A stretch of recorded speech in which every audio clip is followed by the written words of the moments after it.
Crawford's got to hurry. Oh, no. Jesperson, half-court heave for the win. Jesperson knows it. Jameson through for the win. Gone. He did it. Bryce Drew did it. Jenkins for the championship.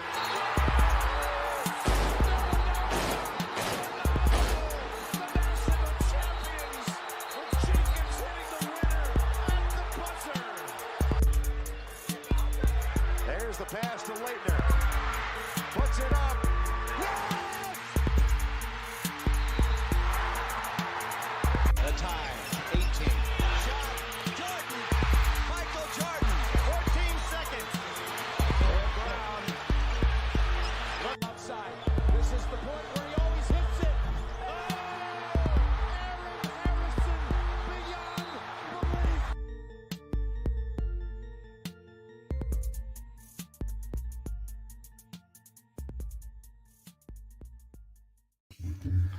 What's going on, everybody? Welcome to another episode of the At Large Bid. I'm your host, Parker Fields, here as always with my co-host, Neil Meyer. Neil, how are you doing today? Good. How are you, man? Doing great, and we got a really fun episode today as we're going to be discussing all things the Sweet 16. And before we get into that, Neil, we're going to talk a little bit about these college coaches and everything like that, all the movement going on in the college coaching scene. So first off, before we get into anything, let's talk about Ed Cooley leaving Providence for Georgetown. What are your thoughts on that, Neil? Me personally, I'm not surprised. I mean, anyone who's kind of followed this situation, there was a little bit of rumblings for it towards the end of February, maybe even a little bit before that, but I'm not surprised on it one bit. I think it was kind of a job that drew his attention from the beginning. Obviously, everyone knows Providence was the dream job. He's a New York guy. Go back home. But this was a job where if it came open, everyone kind of could see the writing on the wall, like, yeah, I'm going to take this job. And so when it happened, I really wasn't too surprised. I know this is something Tim and I have been talking about, and you as well, Parker. We've talked about this off the record for a while. We're like, we can see this happening. So I wasn't too surprised by it. I wasn't caught off guard or anything like most people were. I wasn't surprised, but the timing is just wrong, in my opinion, because Georgetown is a struggling program right now. I see the appeal of wanting to, make Georgetown great again, everything like that. But like Providence is an all-time great program too. They've had a great history as well. Georgetown hasn't been that incredible of a program outside of their years with Ewing and Alonzo Mourning, in all seriousness. Providence has had a great history. Like, I don't think it's that much of a better job, honestly. I mean, I understand the pay raise and everything like that, but I don't get it basketball-wise. I'm going to be real. Basketball-wise, I really don't get the move. Yeah, no, I'm there with you, like basketball-wise, especially in the transition. Like, what, they won one conference game this season, if I remember right? Just won one conference game. Providence dominated in the Big East this season. Obviously, they like kind of fell off there towards the end a little bit, but they've been predominant for years to come. Like, this Providence team is a top 25 team year in and year out, and has been for the last few years. But now you're looking at this Georgetown team. Like, yeah, Ed Cooley's coming in. The Georgetown seeing their leading scorer in Primo Spears hit the portal. So he's probably not going to be back next season. And Primo Spears is going to be a guy that garners a lot of attention in the portal. You saw it firsthand, Parker. I think he went for what, 36 first that game? He had 37 and like 11 assists. I think he had a double-double with the assists too. Yeah, and that was in that game versus Xavier back at the Cintas Center in what, December? Yeah, either late December, early January, something in that range. But either way, like I understand like the facility aspects. Like, yeah, Georgetown has really nice facilities and whatnot, but like maybe it was, I don't know, like it didn't throw me off as much as people thought. Like, I kind of could see it. Like, you can only do so much, and then instead of change of scenery was there. And I mean, overall, like now it's kind of gonna be hard because the Providence players loved him, but now there's that new rule going to be going into effect where people who are already transferred are now going to need a waiver. So those players, if anyone wants to follow him and they've already transferred in, guys like Bryce Hopkins, for example, they're going to need a waiver, which might be extremely difficult in this situation to go follow your head coach. Yeah, exactly. Like Bryce Hopkins, like, is he gone again? Is he going to transfer to his third school in 3 years? Like, That's a serious question on the table right now. And like, who are the lead candidates to get this Providence job at this point, you think? That's a good question. That is a valid question. Um, I haven't really been able to follow along at what names they're interested yet. I think I haven't really seen much on it yet, honestly. I thought they went with Kim English. Was I wrong on that? Oh, I didn't even see that. They Yeah, literally got him 2 hours ago. Didn't see that at all. That's my fault for being an uninformed idiot on that. I believe They Kim literally got English Kim went English to 2 hours ago, yeah, leaving George Mason. yeah. Kim English named Providence head coach 2 hours ago. So I think they got their hire. So I think that's a good hire for them. But overall, it's going to be hard to kind of see what happens in the next few years with that Providence team. Are they going to stay up there in the Big East? Are they going to fall off? Are they going to have that decline? You never know. So They got a really young hire too. Kim English is only 34 years old. Like he was playing college basketball not long ago at all. yeah, I remember exactly. him in college. That's curious too, because I mean, predominantly, let's look at some of these guys. There's a lot of young coaches in college basketball, even in the NBA. Joe Mazzulla is a prime example of that. Joe Mazzulla, what is the Will Hardy? I think is the name of the Jazz coach. He's like 33. Yeah, I remember A lot of Kim English in coaches. college and in the NBA. That's crazy. I remember him. Now and that was not that long ago. And now he's coaching. That's crazy to think. Yeah, no, and Joe Mazzulla is a guy who's garnered some attention too, because he started out at a lower level and then made his way up to the NBA. Hmm. And he's just 33 and is now head coach of the Boston Celtics. So you look at that, like there's a lot of young coaches out there who are very qualified for some of these jobs. So I like the hire, but in the end, some people might like the hire, but you can only know until the ball gets dropped and see what product gets put out on the court. Yeah, exactly. You got to see what product gets put out on the court. You got to see who leaves in the transfer portal and everything like that. You got to see who stays in the transfer portal. And it's going to be extremely interesting to see everything that happens and what happens exactly. It's definitely going to be interesting. Yeah, and it's also too like we're talking about a Providence team here. Bryce Hopkins could leave, and you never know. A, he could go to the NBA, or B, he can go to the transfer portal. But I I don't don't think think he's going to have much draft stock yet. Yeah, I was about to say I don't think he had much draft stock at all. Obviously, he's still trying to seamlessly transition from Kentucky to Providence. I thought he took a massive step this year. I will say that, but I didn't think he had much draft stock in this year's draft, at least. But if he could stay for one more year, ball out, raise that stock, I think he'll be in good hands. Yeah, he definitely needs to improve some still. Especially on his guard skills and everything, because he's not a super big guy. He's not going to be able to play like power forward in the NBA. And that's kind of his position. He's kind of a 3/4, because some of the stuff he does out there is more of a wing, but some of the stuff he does out there is a big man, honestly. And I just think he needs to improve his game another year at least, for sure. But let's move on to the other big move in the coaching swing. Obviously, Rick Pitino going to St. John's. I love the hire, honestly. I mean, Rick Pitino is one of the greatest 5-ish coaches to ever coach basketball, in all seriousness. 5 to 10 coaches ever. Anywhere he goes, he wins. He goes to Iona after what? How many years off did he take? Like 5 years off? 3-4 years off? Yeah, he took Something some like time that. off. Took some time off, goes straight to Iona. They're in the tournament in 2 years with Rick Pitino? Like, it's the Rick Pitino effect, dude. Like, he's a hell of a coach. He's going to mark my words, within 3 years, St. John's will be in the Sweet 16. I'm not kidding. No, I'm not surprised. I'm right there with you. Right there with you. Rick Pitino knows how to coach. And he's 70. And he doesn't act 70, though, in my opinion. Pitino seems like he's going to be coaching until he's 80. He's giving off the Boeheim vibes. I think he's going to be coaching a while longer. Now, Parker, you're a Kentucky fan. I need to get your comments on this, or your remarks, your thoughts. What did you think about the statement he made about Cal? Yes. I thought it was funny. I know him and Cal have beef, and that's just hilarious to me, the Cal-Pitino beef. I didn't know what your thoughts were. They've had beef back to where was Pitino?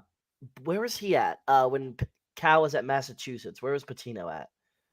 They've had beef all the way to back then, but where was Pitino at during that time? That is a good question.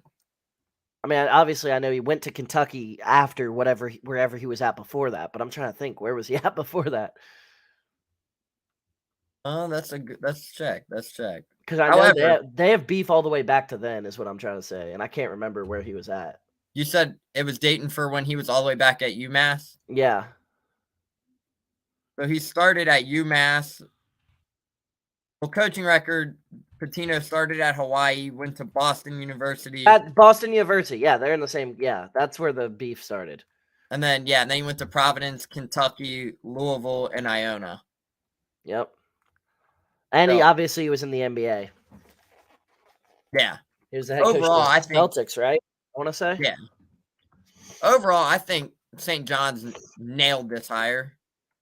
I think overall they're going to bring basketball back to New York City. Obviously, everyone knows the rich and talented history that comes out of New York in that area in terms of prospects. You have some of the greatest players of all time to come out of the New York area. Everyone knows how basketball heavy that area is, but I was kind of caught by surprise by this one, not going to lie.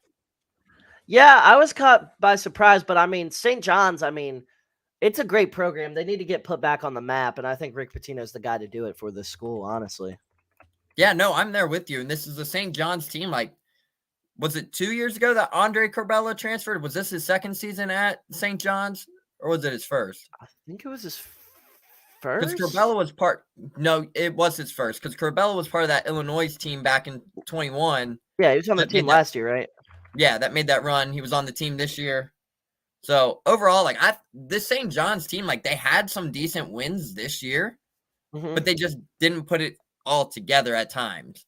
Yeah. So if they can get that piece, and obviously Pitino, as we mentioned, like St. John's will be in the NCAA tournament in 2 to 3 years with Pitino.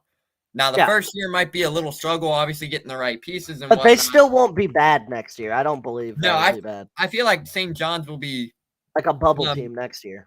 Like, yeah, seriously. Bubble team, like middle of the Big East pack. Like, I think they'll be good. Yeah, for sure. And yeah, obviously, like I said, St. John's is a great program. They deserve a great coach. And it's always better if the team playing in the Garden, the Mecca, is a good team, honestly. And I'm excited. That's awesome for St. John's. And it's cool, Pitino back at a big school. Now the question is who from Iona is going to transfer, because Nelly Joseph Jr., I don't know if you're familiar with him. He is a high major caliber big man. He definitely could play at St. John's. And the question is he going to transfer with Pitino? I wonder. Yeah, no, that's a great question on who follows him. But however, I think a lot of people will kind of follow him, but Iowa's already lost Nelly Junior Joseph, by the way. Where'd he end up going? He hit the portal. He's receiving offers from West That's Virginia. What I'm saying. Yeah, he was, my guy from West Virginia, Ethan Bach, shout out him. His Twitter says West Virginia has reached out to Iona transfer Nelly Junior Joseph, and that was directly from Nelly Junior Joseph.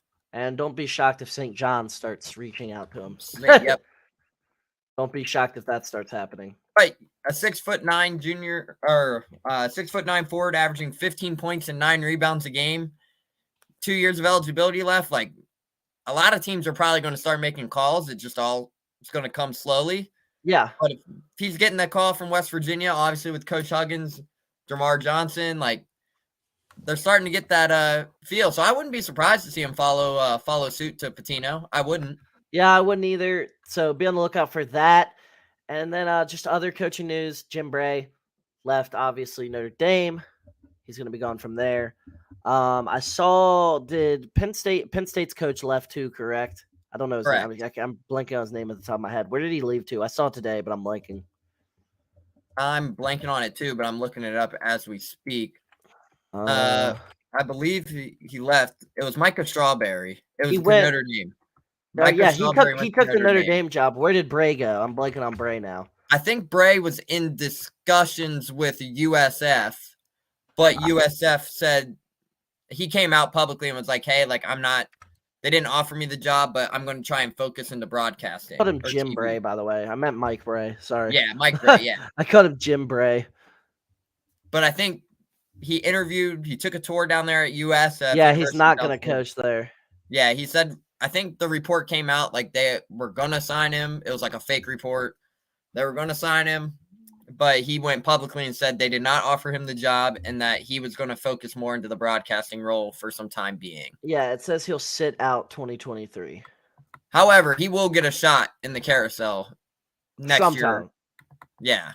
100%. If he sits out this year, he'll get a shot in the next carousel for sure, too. 100%. He led those Notre Dame teams for a few years to some really good teams. They almost knocked off that 38-0 Kentucky team. He had some really good teams in those mid-2010s, for sure, with Pat Connaughton and Jeremy Grant. Or not Jeremy Grant. What was the brother's name? He was a really good one in college. I can't think of his name. It was the Grant brother, right? Yeah, but Jeremy's the one in the NBA who's really good. What's the brother was way better in college, but I can't think of his name right now. I'm looking up was it Jerry? No, it was Jerry and Grant. Sorry. Yeah. Yep. No, Jalen Grant. No, Jalen Grant. I looked it up. It was Jarian. I'm looking. Jeremy Grant's brother, Jalen. Oh, maybe he's got two brothers. I don't know, but I found Jalen, so. It's Jarian. It's Jarian. That's crazy, though. Here. Yeah. That is crazy. I couldn't remember his name, but yeah, he was a beast in college at Notre Dame. I remember him at Notre Dame being a beast. Yeah, he had a great career at Notre Dame. And Jim Bray, Mike Bray. Sorry, I keep calling it. Why am I calling him Jim Bray? I don't know where I'm getting that from. He had some great teams at Notre Dame in the mid-2010s. But that's all we're going to talk about the coaching carousel. Now let's get on to the Sweet 16 previews and everything like that today. So, Neil, first game of the day. We got a big-time matchup, Michigan State versus Kansas State. Who are you liking in this game and why? We'll go through all 5 of these, or all 8 of these games real quick and go through who we like and why. All right. Let's break this down. First off, I'm going to say Parker is not a fan of Jerome Tang and Kansas State's little baby vibe. However, that's annoying. I'm a big little baby fan, so I have to say I'm a big little baby fan too, but I just don't like the vibes are immaculate in the Kansas State locker room. However, Michigan State gets this job done tonight. I think so too. I think Michigan State pulls off the upset, and I think Michigan State's going to the Final Four. Yeah, sneak peek to my preview later, which is crazy to say, but we said that a high seed from that, like we said, Michigan State, Duke, or Kentucky was gonna make it to the Final Four, or Memphis. Mm-hmm. And my reason is you can never count Tom Izzo out during the month of March. True. You just can't. And Michigan State's playing their best ball as of late. They're coming off a huge win versus Marquette. Obviously, a Marquette team that was ranked as high as number 5. Like, this is a Michigan State team who's just playing their best ball of the season. I think they're really starting to clicking. The Joey Hauser versus Keontae Johnson matchup will be pretty fun to watch, so I'm looking forward to that. But I just think Michigan State gets it done tonight. I know the spread is currently 3.5. However, I have Michigan State winning this one tonight. Yeah, so do I. I think it's a good matchup for Michigan State. Next up, we got Arkansas versus UConn here. 8-4 matchup. Who do you got and why for this game? So, for this one, you could really go either way. Eric Musselman's got his team playing the best ball as they played all season. This is an Arkansas team who came in top 10 in the country to start this season. They battled injuries. They're coming off a big win over Kansas. And then you have a UConn team who was top five at one point, top 2 at one point, even matter of fact. And then you see them decline. Both of these teams were top 10 at one point and just fell completely out of the top 25, even top 30. Now they're sliding back in, playing their best ball. But I have to go with UConn here tonight. And my reason why is Adama Sanogo, his first 2 games, 52 points, 25 boards. He's just on a tear right now. And I think he'll get double figures in both tonight. I'm going to say he goes with the double-double. However, it's going to be a fun matchup between Arkansas. You have Jordan Walsh, you have Nick Smith Jr., Anthony Black. Like, this Arkansas team has talent. but it's going to come down to how will Arkansas be able to defend Adama Sanogo. I'm gonna make waves here. I'm gonna take Arkansas to win this game tonight. Kamani Johnson, very familiar name because of Dakari Johnson, who played at Kentucky. He's his little brother, and he's not very good offensively. However, he's a big body down there, and he could definitely hold his own on the defensive end. And I think he's gonna give Sanogo trouble down there. I think Jordan Hawkins is gonna have to step up and make shots if they want to win tonight. And I'm gonna take Arkansas. I think they're gonna win this game. I really do. Next up, we got Florida FAU, Florida Atlantic versus 4-seed Tennessee, 9-seed Florida Atlantic, versus 4-seed Tennessee. Who do you got and why in that matchup? I hate to say it because we have harped on this team all I know, year long. I got Tennessee too. I know. I have know, Tennessee. It sucks. But Michigan State's going to whoop them, though, so it's cool. However, I would love to see Florida Atlantic get the job done. Mm-hmm. Just be that upset Cinderella story. But then you got to think, like, Tennessee's is coming off a big win at Duke. They lost to Kai Ziegler earlier in the season, right before tournament play to an ACL, if I remember right, out for the year. So this Tennessee's picking up. I mean, Tennessee had to go through Oral Roberts and Duke. Like, well, Duke had to play in, but they had to go through Louisiana, then Duke. But either way, like, they were going to play somebody good in that second round. Like, that Oral Roberts team was really good. However, Duke just had their worst performance in a while. So they got by. But if you can hold Duke to 52 points a game, like, you're set. Like, that's great. But overall, like, if Tennessee wins, they're definitely getting bounced in the Elite Eight. Yeah, agreed. I definitely think the same thing. I think Tennessee is going to win. I don't like to say that because I don't think Tennessee is very good. However, I think Tennessee got a really good draw outside of that Duke game, but they just played extremely well against Duke. They really did. They were a bad matchup for Duke, and they outplayed Duke, and they deserve to be here 100%. But they're getting an easy draw here for the Sweet 16, playing a 9-seed mid-major school in Florida Atlantic. However, I do think Florida Atlantic could cause some trouble with their quickness at their guard position. Tennessee's not the most athletic team. FAU's got some athleticism there. They got some quick guards. I think they could give them some trouble. However, I just can't bet on FAU here. I'm going to take Tennessee. Next up, we got Drew Timme, the 9th-year senior, versus UCLA, and Jaime Jaquez, the 12th-year senior. So who do we got here in the battle of two 30-year-olds going at it? In the battle of two 30-year-olds. I like it. I know this is actually serious question, though.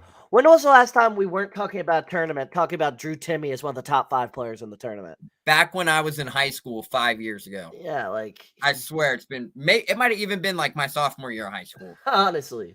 Which, for people wondering, it was 2016. But overall, realistically, this is a game Parker and I talked about off the record. This is a game that could go either way. And obviously, UCLA is down Jalen Clark for this whole tournament run due to a torn Achilles. But this is a matchup that's fun to watch. But overall, like, UCLA is playing some of their best ball right now. And Amari Bailey's back fully healthy. We've talked about him on the last podcast a little bit. I think UCLA, obviously, I know Mick Cronin's defense very well from his time here at UC. Tough physical defense, really likes to get after the ball, bring some pressure. I think if UCLA can find a way to contain Drew Timme, good. I think they're fine. That was just something Timme couldn't. The other team in the round of 32, I can't remember who they had in the round of 32, just could not contain because Timme was just getting Gonzaga had? Yeah. I want to say they played Northwestern. That probably sounds about right. However, Drew Timme was just getting to the bucket with ease. Versus the last time I think he finished with what, 28 and 8, something like that. Yeah, he's put up some monster numbers so far. They played TCU. Okay, two purple TCU, schools. yeah. Okay, I see why I got that confused. So yeah, either way, like TCU, like if Eddie Lampkin was there for TCU, I'm gonna say it right now, we would be talking about a TCU UCLA matchup.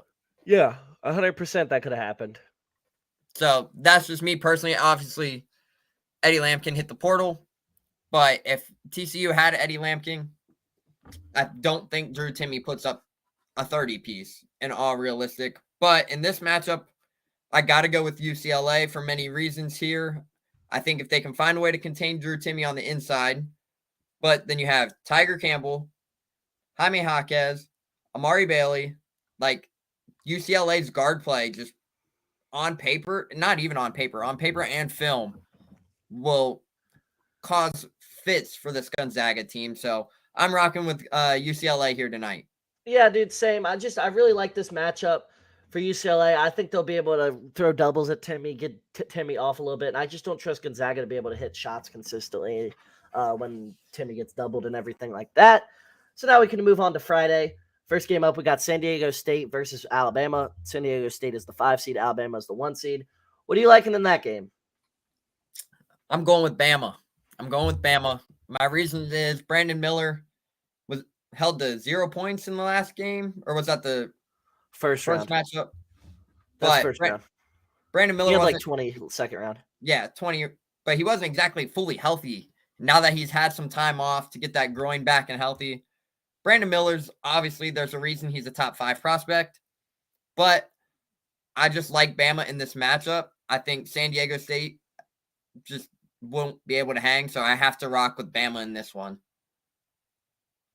I think San Diego State's lack of shortening the bench is going to hurt them because they try and run a deep rotation.